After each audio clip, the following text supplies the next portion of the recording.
but they're going to call it. It's against number 24 in Carmen, but I'm not sure what it was for.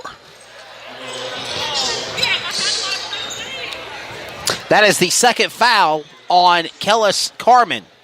And this will bring number 32, Delaney Eves, to the line. The power forward sophomore for the Comets at 5'10", and she'll shoot 2.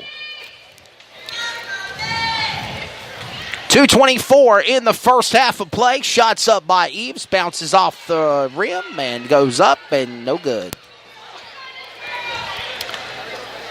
Have the opportunity for one more here. As all the Lady Comets, that is Best, Todd, Watkins, and Jada Scott. And Eves at the free throw line, but she misses it. And there's Grant, number 10. She's double teamed by Watkins and Best. Almost taken away. It is taken away by Asia Todd, but they're going to call. Nope. She got it back. Oh. Good hustle by number 15. And back over does number 15 and Ricks for this Warriors team. He gives it over to Razor. She gives it over to Upshur. Back over to Razor. And there's Grant for the 3, but she decides to keep it. She's picked up by Watkins. Back over to Razor. Back over to number 15, inside to Carmen. She's picked up by Jada. Almost a nice move to get inside, but Upshur last touches it. It's going to be off the Warriors in India. Upshur and Eves will be, for the Lady Comets, will have the basketball right under their court. That's right. 1:51 remaining in the first period of play. Coming up, it's the Carolina Security Consultants halftime show. We'll take a look at the first half of this game, analyze things for the second half, preview the men's game, and think what's going on in the conference also, Trace. Now that's coming up in about less than 90 seconds. There you go. 138. Asia Todd puts it over 3. No good. There's Delaney Eves, but she misses it. She didn't take her time, and she missed the layup once again. 131. The clock will continue to run. Graham brings it up. That is Razor, number 11. She gives over to Graham for the 3. No good. That's a little bit too hard. You called that early, didn't you? I saw it. And there is Carmen, number 24. After the missed 3, she puts it up and makes it, almost taken away by Graham. And Asia Todd, nice little step move, gives it inside to and she missed the layup. There's Eves, missed the layup once again. Wow. And we got 1 minute left to go in the first half, Trey. 23 for the Comets, 20 for the Warriors of East Wake. It's out of bounds against East Wake, and the Comets are going to have the basketball with 59 seconds remaining. Watkins going to come back into the ball game. Out comes number 32 and Delaney Eves.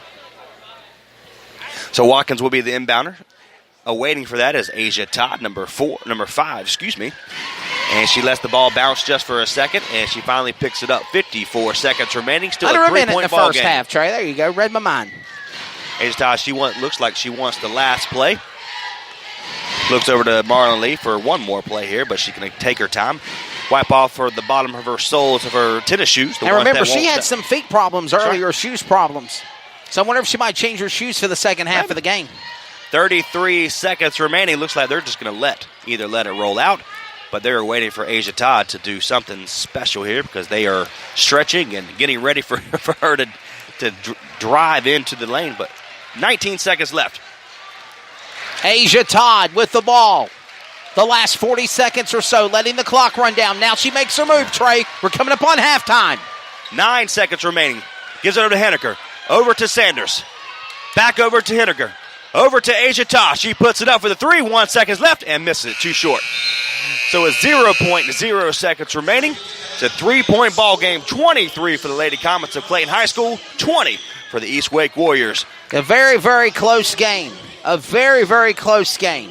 Comets are up by 3.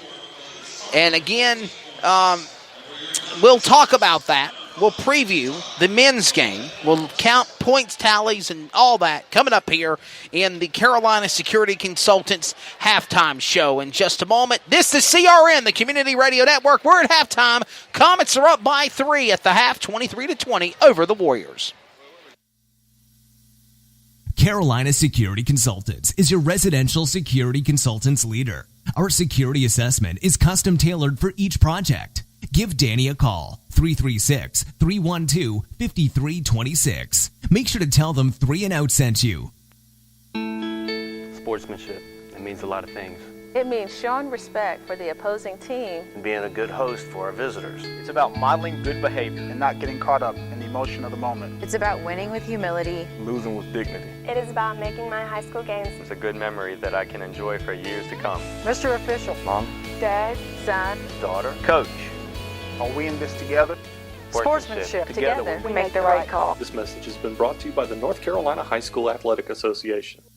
I'm a student athlete, which means I'm still learning. I'm still growing. I'm getting important lessons about perseverance, teamwork, Determination, respect, and dedication through playing sports at my school. Mom, Dad, Coach, in a few years, I'll probably forget a lot of the details, but I won't forget the lessons I learned from the way you act towards my teammates, coaches, referees, and other fans. What kind of lesson do you want me to learn? I'm watching. Sportsmanship. Together we make the right call. This message has been brought to you by the North Carolina High School Athletic Association. Some energy drinks want to scare you. Some even want to bully you around. And the others, they're just blowing smoke. Packed with vitamins B3, B5, B6, and B12, the new HiQ energy drink comes available in 4 exciting flavors. Skyberry Fusion, Apple, Coconut Fruit Punch, and Lemon Lime. Natural caffeine, no preservatives, no crash, no bull. HiQ energy drink. Wings are for birds. Now back to live coverage on the CRN Sports Network. You're tuned in to Comets Basketball on the CRN Sports Network, the online home of the Clayton Comets. Hey, welcome back to the Carolina Security Consultants halftime show here on CRN, the Community Radio Network. Trey Sneyd, Wesley Outland back here with you. Trey, we're at halftime. It's 23-20. What do you think of the first half of the game for the Comets and the Warriors? Look, it was a fast-paced game. It was a fun first matchup for the conference matchup here. But look, this game would be completely different. It would be a 10-point ball game by the Lady Comets if they just hit their free throws. They're there. They took out India Upshur. She hasn't been a factor since the beginning of the first quarter. That's right. And she's the big hog down low for this Lady Warriors team. So they've taken her out of the ball game. Right now, as Carmen leads the way with 13 points for the Warriors. And she's playing big, but there's a size difference with Jada Scott. She has to take away that lane in order for them. What they're doing for the Warriors is the Comets are allowing the Warriors to get inside and make a small little move, getting past Jada Scott, getting past Watkins, and they're making the easy two-pointer. So they're going to have to figure something out. Again, we're about to begin the second half here. I'm looking forward to see what they can do, not only down low, because they're shooting the ball just fine. Yes, we saw a couple missed threes. That's right. But Jada Scott has to play better down low. Watkins has to play better down low.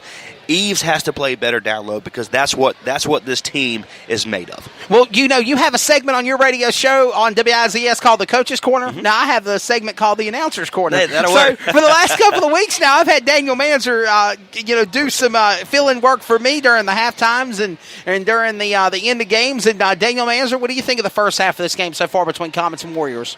It's been a competitive first half. Basically, it's broken down to the press has been there from either side. It's just that the Comets they've got this lead because they're out rebounding the Warriors significantly.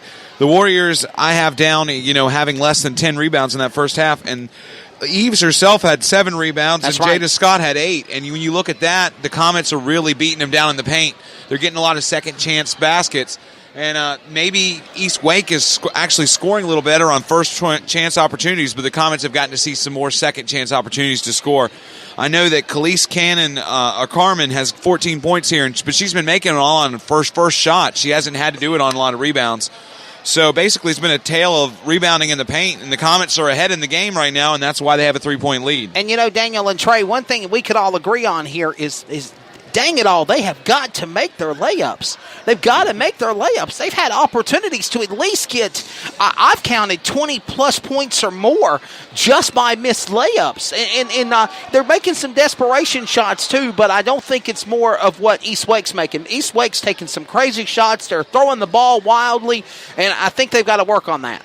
Oh, yeah, there was at least 3 I can remember of them in that first, and it's all a blur sometimes, but there's at least 3 open layups where they should have at least 6 more points up on the Warriors at this point. It was you make a very valid point there. If they could just get these free opportunities at the line, Todd missed 2 a couple of times. Eves missed 2 once. I mean, they're throwing some points away. It could have easily been on a 10-point game if they had made those second-chance baskets. And you said that, Trace Knight, calling play-by-play the first half. Well, again, they're getting their chances to down low easily. I mean, they're taking advantage of the size for the Comets. And they have one. India Upshur they're one of their best athletes for and this she's program. only made 2 points. Exactly. One layup. They've taken that away, but they have to take the rest of that away. They have to take Carmen out of the ball game because she's all they have right now. She's the only one making points with 13 so far. That's right. So, tell of the tape here. Daniel, what do you think the Comets going to have to do second half? Obviously, I'm sure Coach Marlon Lee's in that locker room right now telling them, you've got to make layups. You've got to make layups. You got to make layups. And I think they've improved at the free throw line as well tonight. Oh, yeah. They've played good defense. They have 10-plus steals as a team, and they're out-rebounding the Warriors. They're basically winning at every facet of the game, and they're winning on the scoreboard. So we all agree that this game should probably be, without the mistakes, probably 50-20? Oh, well, no, that's a little. I don't know that's about a little that. 40-20, 40-20 maybe. It could easily be 35-20. Okay. And I mean that's still it's looking at the thing. They could win this game big right now, and they look in the position too. But they have to continue to do what they're doing. But they have to finish their opportunities they're giving. I mean, knowing Marlon Lee from growing up from us being here. That's right. We know he's going to have his team ready to go. He's done that the entire season. There's been some close matchups here in the first quarter or the first half, but all of a sudden they come out with more electricity. They come out with a more fire, and they're going to shoot the ball just fine. This is a great shooting team, but they're missing their layups, like we mentioned a few times. Eves, she's missed, and then Jada Scott is really just kind of throwing the ball up there. She has to be more patient. The one thing I see from Jada Scott every single game that I've been with you, Wesley, is the fact that she gets frustrated down low. If she can kind of tame that just a little bit and take that energy and use that towards putting the ball into the basket, this should be a different game. Absolutely. Well, you guys probably heard there at the very end of the half, I said who the leading scorers were both teams. It's a little bit of a motivation there for Asia because I know she doesn't like to have somebody on the other team with more points than her. She's going to come out here on fire in the second half because she's going to want to prove she is the best female athlete on that court. And she is. I mean, and how about Asia Todd last Friday night against South Johnston that you heard on CRN, 40-plus points. I mean, I'm seeing she's struggling with her shoe. That might be, her footing, her footing running down the court is throwing her off. Maybe she gets another pair of shoes. Maybe she gets a change. Maybe that might change things up for her for the second half as well. We'll definitely see. I mean, the big tale last week is not only does she have those points, but she had 10 steals in that game, and she's already got 4 this game. She's on pace to be right back there again. And when she's doing that, she's giving opportunities to her teammates. And that's really where it's going to make the difference in this game. All right, Daniel Manzer, the PA voice of the Comets, and that's been Announcer's Corner. We'll have him in for the varsity men's game as well. Trace Knight, let's recover the points recap so far as it stands. For the East Wake Warriors, you recap the Comets. Number 10 of Kaisha Graham has 4 points total, 1 foul. Number 11 of Sierra Razor, the guard, has 2 fouls in the game, no points. Number 22 of Gabrielle Buchanan, the captain, at 5'6", has no points but 3 fouls. She's in foul trouble. Number 24, the big scorer, as you said, Khalees Carmen, the forward center junior for the Warriors, has 13 points in total, 2 more than Asia Todd, and 2 fouls. 2 fouls on 32 of Gupton, and 2 fouls on 54 of Upshur, with only 1 layup for 2 points. We'll quickly go down for the home team, the Lady Comets. Taisha Washington, number 3, with 2 points with 1 foul. Sanders with number 4 has 3 points. And then Asia Todd, the Liberty commit, number 5 with 11 points with 1 foul.